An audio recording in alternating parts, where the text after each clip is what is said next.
Benoît Duchâtelet à l'antenne des Hommes Clés. Je vous retrouve sur We Do Biz avec plaisir dans une situation un peu particulière, puisque cette fois-ci, l'homme clé est une voiture clé. Nous allons en parler. J'ai le plaisir d'accueillir Frédéric Brun. Bonjour Frédéric. Bonjour Benoît. Adrien Malbosc. Bonjour Benoît. Adrien, vous représentez la maison Chapal, une maison qui valorise l'excellence française et le cuir haut de gamme. Vous allez nous en parler plus en détail. Frédéric, vous revenez du Tour Auto, l'édition 2014. Et c'est à ce titre, je parlais d'une voiture clé.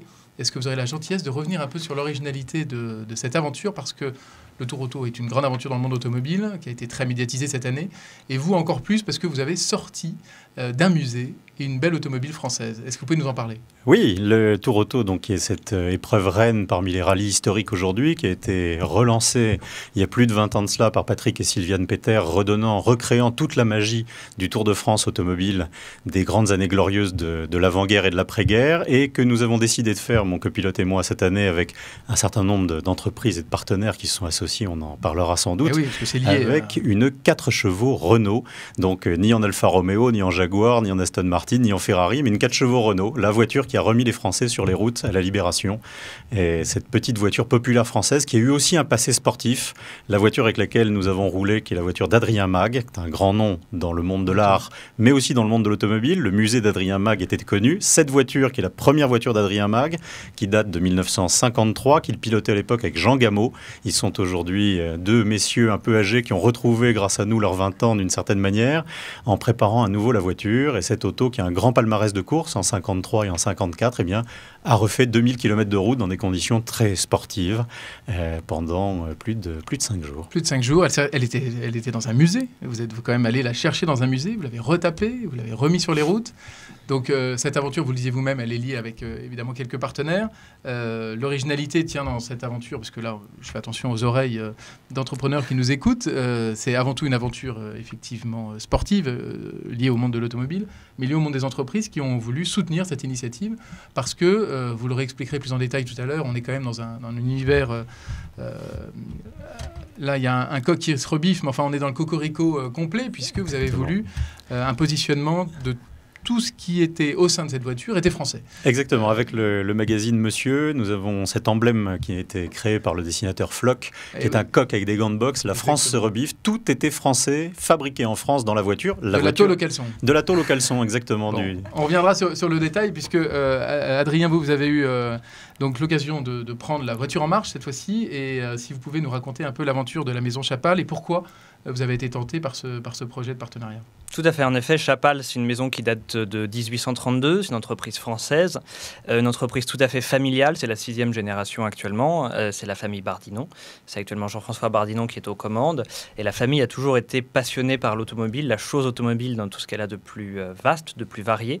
Et effectivement, il y a un côté savoir-faire français, savoir-faire traditionnel, mais il y a également une passion pour l'automobile qui est réelle. Et c'est pour ça que le projet de Frédéric Brun nous avait vraiment plu. Donc, c'est pourquoi vous êtes tous les deux équipés d'une veste de la maison. Exactement. Vous, Frédéric, qui vous a accompagné tout au long du Tour Auto. Voilà, François Janden, mon copilote, et moi-même avons eu donc la chance que Chapal nous accompagne et nous protège des courants d'air, du froid et de je ne sais quoi, et ne nous protège pas des flashs et des questions, puisque tout au long du Tour, on nous a posé beaucoup de questions sur la voiture, qui a été très populaire, parce qu'elle touche au cœur des Français. Le nombre de fois qu'on a entendu « mon père en a eu une, c'était la première voiture de ma mère », etc., etc. Et en plus, on nous a demandé, mais d'où viennent vos blousons, vos tenues, parce que vous aviez des combinaisons blanches, vous aviez le blouson, donc on va revenir sur vous avez abordé un point, on va revenir sur le 100% français, mais le succès médiatique que vous avez eu tout au long de ce Tour Auto est assez insolite, parce que d'habitude, les belles anglaises, quelques vieilles automobiles attirent les flashs, et là, le coup de cœur, la passion, le souvenir familial fait que systématiquement, on revenait vers cette 4 chevaux. Oui, c'était une chose merveilleuse. Nous n'avons pas cherché à faire de la publicité. Le but n'était pas de tirer la couverture à nous, mais nous nous sommes rendus compte, l'idée de base, c'était de rendre hommage à l'aventure du sport automobile amateur des années 50, Adrien Mag et Jean Gameau. Lorsque le père de famille, dans les années 50, ouvrait l'action sportive automobile et voyait les exploits de Jean Rédélé ou d'Adrien Mag en 4 chevaux, il se tournait vers sa femme en disant bah, « Tu vois, la petite voiture qu'on a achetée pour emmener les enfants en vacances, finalement, elle est drôlement sympa. » Et donc, on est parti de cet hommage sincère qu'on voulait rendre avec un certain nombre de gens qui nous ont fait confiance au début. La radio Crooner, qui a fait ce pari assez crooner de se dire on va courir le Tour Auto en voiture populaire française, avec Renault, qui a joué le jeu d'une manière inespérée grâce à Claude Hugo et à la direction de la communication de Renault, et puis un certain nombre de maisons, mais on va y revenir. Oui. Et le hasard des choses a fait que donc on était un peu les vilains petits canards au départ, en se disant on va se glisser au milieu des Ferrari V12, des Alfa Romeo magnifiques, des Jaguars superbes, et en fait on est devenu un peu une sorte de mascotte populaire du Tour Auto, avec beaucoup de modestie à notre manière. On cherchait pas les... Ah oui, c'était pas l'idée. L'idée, c'était d'essayer d'arriver déjà. L'idée, c'était d'arriver au bout et de témoigner de cette aventure de ce sport automobile amateur français dans les années 50 et 60, dans tous ces rallyes qui aujourd'hui nous font rêver. Adrien Mag et Jean Gameau le disent très bien. Aujourd'hui, vous avez des plateaux avec 10, 12, 15 Ferrari, Jaguar, etc. À l'époque, il y en avait une. Et il y avait 20 4 chevaux Renault, il y avait des 2 chevaux Citroën, il y avait des 203 Peugeot, il y avait 1 ou 2 Alfa, il y avait des voitures assez modestes. Et c'est des gens qui se retroussaient les manches pour faire ces rallyes. Ces autos qui sont aujourd'hui des voitures extraordinaires étaient très rares à l'époque. Oui. Et donc voilà, on a voulu témoigner de tout ça. Le gros avantage pour vous, c'est que sur la route, du coup, vous avez assez régulièrement eu quelqu'un qui savait faire et qui pouvait vous donner le coup de main utile. Parce que votre autre compétiteur, lui, évidemment, était un peu... Une chose merveilleuse, qu'avec une 4 chevaux Renault, vous avez une assistance des mécaniciens dans tous les villages de France. Il y a toujours quelqu'un qui vous dit, moi j'étais chef d'atelier chez Renault, il met les mains dans le moteur et 30 secondes après, la voiture marche mieux que ce que vos propres mécaniciens sont capables de faire. Ça, c'est magique. Et puis avec beaucoup de sourire, avec beaucoup de bonne humeur. Et il sait où mettre les mains, parce que le moteur n'est pas à l'avant, comme un certain nombre de nos autos d'aujourd'hui. Exactement. Donc, quelle est un peu l'originalité justement, alors, le moteur est à l'arrière de cette voiture, de cette petite populaire française.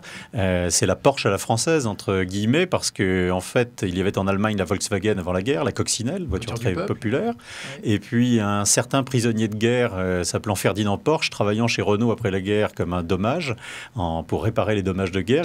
Ferdinand Porsche a dit aux gens de chez Renault, écoutez, mais j'ai une idée qui serait peut-être de mettre le moteur à l'arrière, on gagnerait en vélocité sur cette auto qui a un petit 4 cylindres très modeste, 750 cm3. Et donc voilà, Ferdinand Porsche n'est pas pour rien dans la gestation de cette voiture. Et je dois dire qu'à un moment, nous avons eu un petit tracas de carburateur et que ce sont les mécaniciens de quelqu'un courant en Porsche 356 qui sont venus à notre secours très aimablement. Il y a une espèce de solidarité entre moteurs arrière qui était très très sympathique. Bon, et vous disiez, on parlait de couverture médiatique, mais parce qu'effectivement, on avait dit quoi, de la tôle au caleçon, le 100% français. Voilà. C'est vrai que c'était aussi le pari d'un point de vue engagement entrepreneurial et en termes d'image, qui est de dire c'est une voiture française, revalorisons les savoir-faire, d'où la maison Chapal, d'où d'autres maisons qui jusqu'au caleçon, effectivement. Exactement, on a eu beaucoup de chance. Donc ça a été François Jandène, l'éditeur du magazine Monsieur, qui a déjà valorisé plusieurs fois dans son magazine ses savoir-faire d'excellence français. Oui. Il se trouve que moi-même, j'ai beaucoup travaillé autrefois à la lutte anti-contrefaçon pour protéger ces savoir-faire français, protéger les entrepreneurs qui se battent pour produire, imaginer, innover, fabriquer en France, pour aussi créer de l'innovation dans des savoir-faire de tradition, sinon ces maisons s'endormiraient. Eh bien, on est allé les voir les uns après les autres. Et puis un certain nombre d'entre eux étaient courageux, ont joué le jeu, les assurances, LDA, Classic Car, les outils Facom, les huiles Motul, Michelin, les pneus, la maison Chapal, bien entendu, Alain Figaret, les chemises ou autres, la maison, le slip français, le slip français, Weston qui est fabriqué à Limoges, comme Smuggler qui était pour les blazers que nous portions à l'arrivée avec des cravates de chez Hermès. Et Smuggler fabrique entièrement à Limoges, c'est le dernier tailleur 100% français, qui est d'ailleurs le tailleur du président de la République ou de quelques animateurs de télé connus. Et donc c'est toute cette belle aventure du savoir-faire français, tout ce que nous avions et portions. De la clé à molette à la clé à molette, je vous dis Facom, jusque notre fameux slip français, les chaussettes dorées, etc. Donc c'était une vitrine de Tour de France, mais du savoir-faire français et l'excellence à la française, que ce soit dans l'objet industriel, dans l'excellence du luxe, dans une petite touche en ça tout à fait insolite, parce que c'est pas l'esprit initial du Tour Auto, qui est l'aventure automobile. Oui, qui est une aventure automobile créée avec beaucoup de maestria par Patrick et Sylviane Peter et toutes leurs équipes, qui sont avec des bénévoles, qui sont d'un dévouement extraordinaire. Mais le but du Tour Auto, c'est de faire découvrir notre pays dans tout ce qu'il a de plus beau, d'ailleurs des paysages magnifiques, des routes superbes, des équipements, d'ailleurs des infrastructures dont on se rend compte quand on traverse comme ça. On traverse la France de part en part pendant 5 jours, puisque pour aller de Paris à Marseille, nous sommes tout de même passés par Mulhouse ou Gérardmer dans les Vosges. Donc ça fait une petite boucle et presque un peu plus de 2000 km de route où on se rend compte de la multiplicité, de la diversité, de la beauté de ce pays, de la qualité de ses infrastructures, des ingénieurs qui qui ont imaginé une voirie, etc. etc. Oui, c'est une autre façon de valoriser l'ingénierie française et le savoir-faire, parce que beaucoup d'entre vous ont concouru dans d'autres pays et on se rend vraiment compte de la différence. Ah oui, c'est vrai, quand vous roulez à l'étranger, vous vous rendez compte que ce n'est pas la même infrastructure. Vous roulez également, Adrien, vous aimez sortir des autoroutes et tout à fait, oui, exactement. profiter des routes de France. Je suis tout à fait d'accord avec les propos de Frédéric Brun. En effet, la France est un très beau pays et ses infrastructures sont vraiment très belles. Et vous citiez les routes, mais il y a également les circuits. Il y a énormément de circuits automobiles. La France est le pays de l'automobile à la base. Et ça, il ne faut pas l'oublier. Oui, alors c'est pour ça qu'on insiste, parce qu'on oublie très facilement et on n'a pas souvent le réflexe de dire mais nous aussi on sait faire, on a de belles choses, prenez courage, je leur dis ça aussi pour nos auditeurs, c'est que beaucoup ont essayé des choses à l'étranger et essayent de rapatrier maintenant les savoir-faire, essayent de le tenter localement. Si on revient sur la maison Chapal, vous parliez effectivement d'une antériorité assez forte, tenue par une famille. Tout à fait. Donc c'est souvent des choses qui se perpétuent mais qui ont du mal à tenir. Quel est un peu le succès de la maison ? Comment a-t-elle réussi sa survie économique, ses innovations, ses développements ? Je pense qu'il y a une grande prise de risque. Jean-François Bardinon, quand il a pris les commandes de l'entreprise il y a une trentaine d'années, a vraiment bousculé la gamme. C'est toujours difficile de trouver un équilibre entre la tradition, le savoir-faire traditionnel, artisanal, et un chamboulement massif de l'entreprise. Je pense que Jean-François Bardinon a réussi à le faire, parce que ça fait 30 ans qu'il préside cette entreprise. 30. Il y a évidemment une motivation, une détermination, un savoir-faire également, puisqu'il y a une manœuvre qui est extrêmement spécialisée. Donc je pense que c'est un savant mélange de choses qui font qu'au final, on réussit à être compétitif et on réussit à avoir toujours quand même du succès en fabriquant en France. Mais vous avez dit un mot qui finalement souvent résume le succès, le risque au départ. Tout à fait. La capacité d'assumer le risque et donc du courage. Tout à fait, exactement. Bon, on parlait avec Frédéric Brun d'une autre maison qui était la maison Corté, où là aussi on aura peut-être l'occasion de l'entendre à ce micro.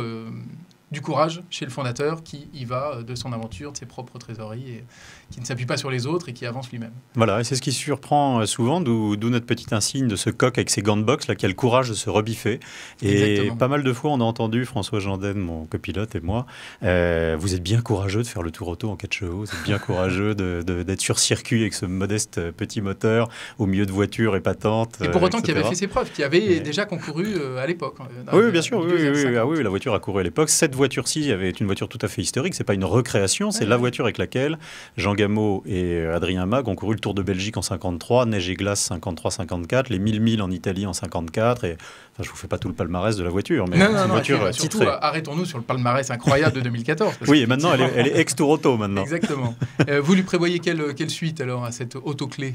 Ce qui serait merveilleux, mais ça dépendra bien sûr d'Adrien Mag, de Jean Gameau et de ceux qui nous ont suivis, comme la Maison Chapal et Jean-François Bardinon de cette aventure. Mais si Patrick et Sylviane Peter veulent bien de nous, on peut tenter le Mans Classique avec, parce qu'elle est éligible. J'aimerais beaucoup en 2015 essayer de l'emmener aux 1000 milles en Italie, parce que courir sous les couleurs de la France, sous les couleurs françaises et celles de l'Automobile Club de France, plus ancien automobile club au monde, tout de même. Avec cette voiture française en Italie, ce serait très amusant. Et puis pourquoi pas, on a rencontré des Argentins merveilleux qui nous ont proposé d'aller courir en Patagonie.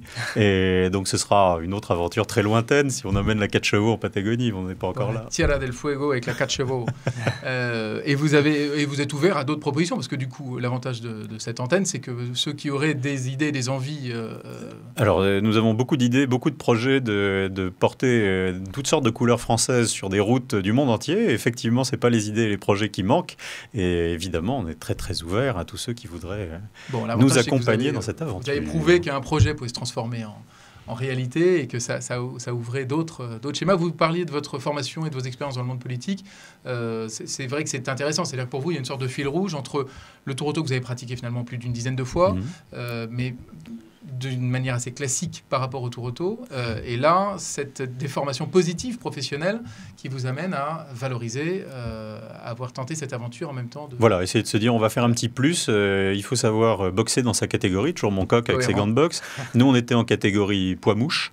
Et au milieu des... J'ose pas dire les poids lourds. Ce serait pas très gentil avec pour les belles voitures du tour auto. Avec un buzz qui fait mouche, du coup. Mais voilà, on essayait, sans être la mouche du coche par rapport à tous les organisateurs et sponsors du tour auto. auto. Mais voilà, on a essayé de manière sympathique de montrer aussi que les Français continuent d'aimer l'automobile, contrairement à ce que l'on nous dit parfois, toutes ces réglementations contraignantes ou autres. L'automobile doit s'adapter à la modernité du 21e siècle, mais il y a encore moyen de s'amuser, de se faire plaisir sans risquer le moindre point sur son permis de conduire, parce qu'avec la 4 chevaux, on était furtif au radar, c'est-à-dire qu'on était à 115, 120 sur l'autoroute au maximum, on ne peut pas tirer plus de la voiture. Et on a pris beaucoup de plaisir, on s'est énormément amusé, et avec beaucoup d'enthousiasme, et je crois qu'on a donné pas mal de joie de vivre à nos spectateurs. Oui, c'est vrai que si je puis me permettre d'ajouter quelque chose, c'est vrai que l'automobile ancienne génère énormément de commentaires extrêmement positifs quand on circule sur les routes de France et qu'on n'a pas besoin de rouler vite pour se faire plaisir et avoir des sensations. Voilà. Oui, ça c'est ce qu'on peut effectivement rappeler de manière très utile, c'est que sortez des sentiers battus, sortez de vos autoroutes et retournez sur les sentiers battus, justement, découvrir la France. En ça, vous avez pratiqué chacun à votre manière la chose.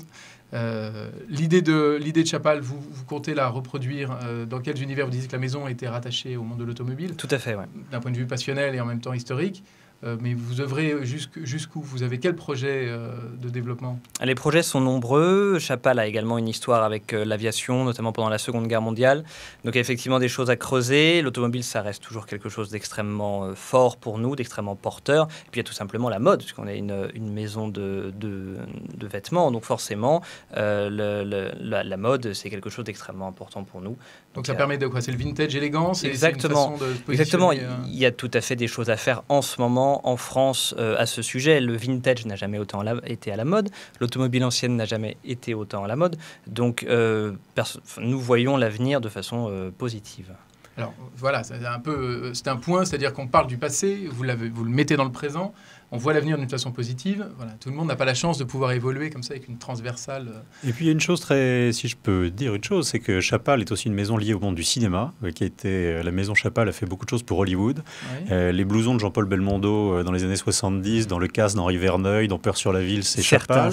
Paul Belmondo aujourd'hui, Paul Belmondo qui est ancien pilote de F1, etc., qui est venu nous voir avec la voiture, est un des ambassadeurs de la maison Chapal. Tout à fait, notre ambassadeur c'est Paul Belmondo, effectivement. J'ai aperçu, je me souviens de photos de Jean Dujardin avec un blouson dont je crois savoir qu'il vient du 244 rue de Rivoli. Ce n'est pas impossible. Oui, c'est pas impossible. Donc, en tout cas, on a vu un blouson bleu qui a fait les routes de France grâce à Frédéric Brun et son copilote. Donc ça continue, l'histoire continue. L'histoire continue et la maison Chapal, ce qui est merveilleux, c'est que ça fait partie de ces maisons de qualité française, sont connues dans le monde entier, sauf en France en quelque sorte, je dirais, parce qu'on a croisé des Américains, des Japonais au Toronto, qui connaissent parfaitement Chapal. Ils sont clients de la maison, où ils admirent beaucoup, etc. Tout de suite, ils nous ont dit « Ah, c'est Chapal ». Et puis, il y a plein de Français qui ne savaient pas, qui ne connaissaient pas l'histoire, à laquelle on a pu la raconter un certain nombre de fois. Et ça arrive pour beaucoup de maisons de grand savoir-faire et de tradition qui rayonnent au-delà des frontières de l'Hexagone et qui sont un peu plus dans l'ombre aujourd'hui sur notre territoire. Tout à fait, vous avez tout à fait raison. Et c'est vrai que nos marchés principaux aujourd'hui, c'est l'Amérique du Nord et le Japon, et pas du tout la France. Et pas du tout la France. Et ça arrive. Alors, là, pour revenir aussi sur nos auditeurs, ça arrive un certain nombre de fois où les personnes ont bien conscience que leur marché est ailleurs. Nul n'est prophète en son pays. Pour autant, vous avez, avec votre copilote, donc vous êtes dans une autoclé, mais avec 2 conducteurs clés, 2 pilotes, à représenter cette aventure française, ce savoir-faire. Donc bravo pour ce courage quand même, parce qu'il faut, à un moment, il faut se jeter dans l'aventure. Vous l'avez fait à merveille, c'est effectivement une expérience à renouveler.